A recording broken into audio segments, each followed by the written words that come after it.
1000 രൂപയുടെ 18 മാസ തവണകളും സ്കീം 2-ൽ 2000 രൂപയുടെ 15 മാസ തവണകളുമാണുള്ളത്. ഓരോ മാസവും നറുക്കെടുപ്പ്. വിജയികൾ തുടർന്ന് പണമടയ്ക്കേണ്ടതില്ല. Anupama gold gallery, golden diamond, Edavanna, Thiruvali, Othayi. എടവണ്ണയിൽ ലോട്ടറി വിൽപ്പന കേന്ദ്രത്തിൽ തീപിടുത്തം. എടവണ്ണ ടൗണിൽ സർവീസ് സഹകരണ ബാങ്കിന് സമീപത്തുള്ള പത്തപ്പിരിയം സ്വദേശി രഘുവിന്റെ ഉടമസ്ഥതയിലുള്ള അപ്പൂസ് ലോട്ടറി വിൽപ്പന കേന്ദ്രത്തിലാണ് തീപിടിച്ചത്. ഇന്നലെ രാത്രി 11:45ഓടെയായിരുന്നു സംഭവം. സ്ഥാപനത്തിലുണ്ടായിരുന്ന ലോട്ടറി ടിക്കറ്റുകൾ, ഫോട്ടോസ്റ്റാറ്റ് മെഷീൻ ഉൾപ്പെടെയുള്ള വൈദ്യുതി ഉപകരണങ്ങൾ പൂർണ്ണമായും കത്തി നശിച്ചു.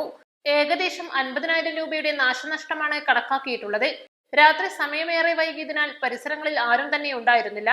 മുൻവശത്തുള്ള സൂപ്പർ മാർക്കറ്റ് ജീവനക്കാരൻ കട അടച്ചു പോകാനിരിക്കുമ്പോഴാണ് തീ കത്തുന്നതായി കണ്ടത്.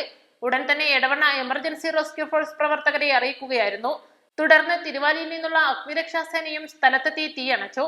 തൊട്ടടുത്ത് തന്നെ തുണിക്കടകളടക്കമുള്ള നിരവധി കെട്ടിടങ്ങളുണ്ട്. രാത്രി ഏകദേശം ഒരു 11:45ഓടെയാണ് ഈ ഫയർ സംഭവിച്ചിട്ടുള്ളത്.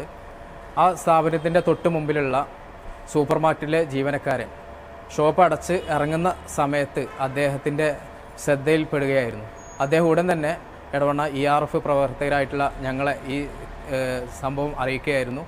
ഉടൻ തന്നെ ഞങ്ങൾ സ്പോട്ടിലെത്തി തിരുവാലി ഫയർ സ്റ്റേഷനിൽ വിവരം അറിയിക്കുകയും തുടർന്ന് എടവണ്ണ പോലീസ് സ്റ്റേഷനിലും KSEB, അതുപോലെ തന്നെ എടവണ്ണ വ്യാപാരി പ്രസിഡന്റ് ഇവരെ ബന്ധപ്പെട്ട് അറിയിച്ച് ഉടൻ തന്നെ തിരുവാലിയിൽ നിന്നും ഫയർ യൂണിറ്റ് സംഭവസ്ഥലത്തെത്തി തീ അണക്കുകയാണ് ഉണ്ടായിട്ടുള്ളത്.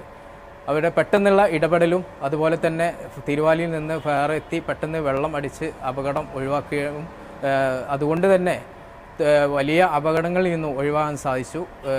മറ്റു ബിൽഡിങ്ങിനോ അതിൽ തൊട്ടടുത്ത റൂമിനൊന്നും അപകടം സംഭവിക്കാതെ ഒരു വലിയൊരു അപകടത്തിൽ നിന്നും രക്ഷപ്പെട്ടു. സ്ഥാപനത്തിലെ വൈദ്യുതി ഉപകരണത്തിലുണ്ടായ ഷോർട്ട് സർക്യൂട്ടാണ് തീപിടുത്തത്തിന് കാരണമെന്ന് സംഭവസ്ഥലം സന്ദർശിച്ച എടവണ്ണ KSEB ഉദ്യോഗസ്ഥർ പറഞ്ഞു. അഗ്നിരക്ഷാസേനയുടെയും ERF പ്രവർത്തകരുടെയും കൃത്യമായ ഇടപെടലാണ് കൂടുതൽ സ്ഥലങ്ങളിലേക്ക് തീ വ്യാപിക്കാതെ നിയന്ത്രണ വിധേയമാക്കിയത്. East live, Edavanna.